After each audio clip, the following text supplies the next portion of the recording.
Welcome back to the Rockumentary Channel, your ultimate destination for all things rock and music history. Today we're diving deep into the fascinating world of rock and roll.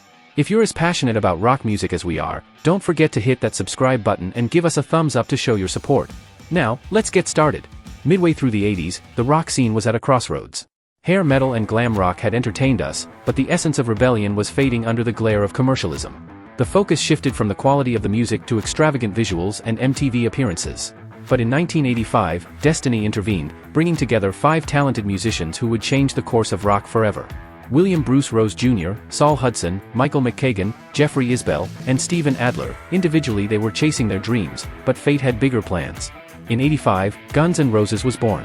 From jamming in Sunset Strip dives to sharing a loft and making audacious moves to be noticed, they truly embodied the spirit of rock and roll. Paying to play at venues with their girlfriend's money, sharing a loft as a living space and taking advantage of record label executives, the Degenerates changed their identities to Axl Rose, Slash, Duff McKagan and Izzy Stradlin. Adler kept his. The Strip's loudest and most dangerous band, they climbed from Friday night gigs to headlining iconic venues. The Roxy, the Troubadour, these were the stages where the legends began to emerge.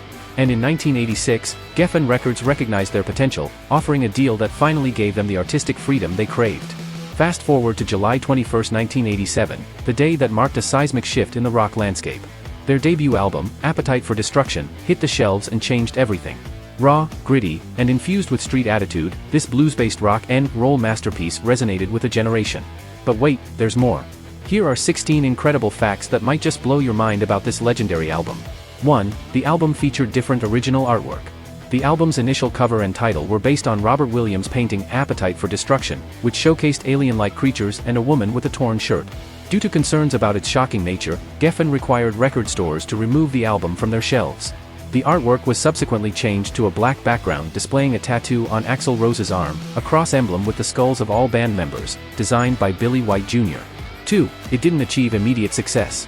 While Appetite has become a staple in the rock collections of music fans, it didn't always enjoy widespread popularity. It made its debut at number 182 on the Billboard 200 chart, with only 200,000 copies sold over several months.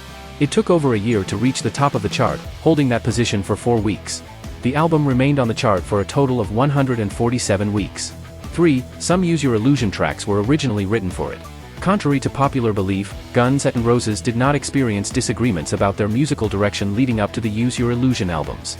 November Rain and Don't Cry, both significant ballads, as well as Back Off Bitch and You Could Be Mine, were all composed before Appetite. Axl Rose began working on the piano chords for November Rain years before joining GNR, and they performed Don't Cry during their early shows on the Strip before signing a record deal. These tracks were excluded from the album because they felt that Sweet Child O' Mine and Think About You provided enough love songs for their debut. Demos of these songs were released with their Appetite for Destruction, Locked and Loaded box set last year. 4. The Welcome to the Jungle video propelled the band to recognition. While Los Angeles was well acquainted with Guns N' Roses, much of the world was not. Radio stations barely played their music, and MTV hesitated to air the full Welcome to the Jungle music video until David Geffen intervened. The video was given a single chance in a time slot at 4 a.m. Eastern Time, 1 a.m. Pacific Time. Surprisingly, those who watched it responded by requesting its frequent airing. As MTV increased its rotation, radio stations followed suit, propelling Appetite towards widespread popularity. 5. Sweet Child O' Mine was their sole #1 single.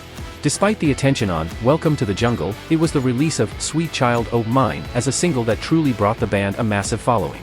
Placed in the latter half of the album, many listeners hadn't encountered this love song yet. Radio stations edited out a portion of Slash's solo to make it shorter, which Axl Rose didn't appreciate. Nonetheless, as the album climbed the charts, radio stations played the song extensively. Fans of love songs discovered the band's softer side amidst their energetic music. To this day, it remains their only #1 single. 6. And Slash disliked it. According to Slash, the opening guitar riff of Sweet Child was something he had spontaneously created while jamming. Developing it into a complete song proved to be a challenging process. In an interview with Q magazine years ago, the guitarist likened the process to pulling teeth.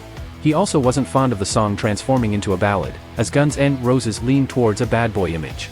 7. The band's inaugural performance inspired Paradise City. Slash and Adler joined Guns N' Roses in 1985 as the last additions, replacing original members Tracy Guns and drummer Rob Gardner, who left just days before the band's first show in Seattle. En route from Los Angeles, their vehicle broke down, forcing them to hitchhike the rest of the way while leaving most of their equipment behind. The payment for their only played show was a fraction of what was promised, and they had to use borrowed amplifiers. They had to cancel their remaining performances in the Pacific Northwest and hitchhike back to LA. Appropriately, the band labeled this journey the Hell Tour, during which they composed the lyrics for Paradise City as a reflection of their longing for home. Despite becoming one of the group's biggest hits, Slash preferred his own version of the chorus, "Take Me Down" to the Paradise City, where the girls are fat, and they've got big ties. 8. The album's production was relatively expensive. The estimated total budget for creating the album was approximately $370,000. 9. Rocket Queen contains explicit content. Upon closer listening to the solo in the middle of the song, one can discern the sounds of Adriana Smith. She had been dating Adler until she saw him with another girl, prompting her to engage in a physical relationship with Rose as a form of revenge. While finalizing the mixing of Appetite in New York, Rose and Smith became intimate again, this time in the studio, and the recording was included in the album's closing track. Smith shared details of this encounter in an interview with the Sunday Mirror a few years ago. 10. Kiss's Paul Stanley was considered for producing the album. Adler's admiration for Kiss during his upbringing led to Paul Stanley's consideration as a potential producer for Appetite. Despite the band's lack of interest in working with Stanley, they met with him out of consideration for Adler's preference. However, Stanley's input deviated from the band's vision, leading them to continue their search until finding the suitable producer, Mike Klink. 11. Night Train is an ode to inexpensive wine. Before reaping profits from record sales, the band members were financially struggling. Nonetheless, they managed to indulge in their vices with Night Train Express wine, which had a high alcohol content and was affordable at a few dollars per bottle. Duff recounted in his autobiography, "It's So Easy and Other Lies," that Night Train quickly became a staple for the band due to its low cost. 12. The song Out Ta Get Me reflects Rose's past with authorities.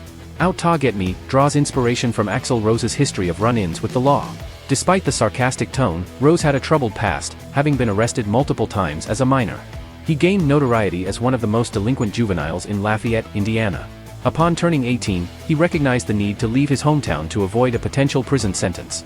13. Vinyl sides are labeled G and R. In a departure from the traditional A side and B side labels for records, Appetite's vinyl sides were denoted as G and R to signify Guns N' Roses. This distinction possibly reflects the album's structure. The first half features energetic and volatile songs, while the latter half delves more into themes of love. Even the unconventional Anything Goes portrays a different form of love. 14. Anything Goes was originally composed for Hollywood Rose. Axl Rose wrote Anything Goes during his earlier involvement with bands like Hollywood Rose, alongside Izzy Stradlin and Chris Webber. Although the lyrics differ and the original version is slower, it can be found on Hollywood Rose's Demos album, The Roots of Guns N' Roses, released in 2004. 15. Bowie's interaction with Aaron Everly led to tensions. The song, It's So Easy, eventually received a music video release, though it wasn't available in the US until last year. The video featured Aaron Everly, Axl Rose's first wife, and the inspiration for Sweet Child, dressed in bondage attire. During the video shoot, David Bowie, who had a relationship with Slash's mother, attended while intoxicated and flirted with Everly. Axl Rose was displeased with this behavior, leading to a conflict in which the singer reportedly confronted Bowie from the stage during a performance. The two eventually reconciled, but the fact that Bowie was once on Rose's shit list is noteworthy.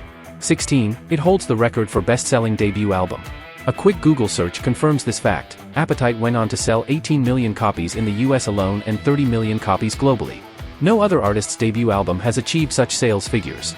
Guns N' Roses leads the list, with Boston, Hootie and the Blowfish, Whitney Houston, and Britney Spears following behind. And there you have it, folks, 16 mind-blowing facts about the album that defined an era. If you're as amazed by these stories as we are, make sure to share your thoughts in the comments below. Don't forget to hit that like button, subscribe to our channel, and ring the notification bell so you never miss a dose of rock history. Until next time, keep rocking on.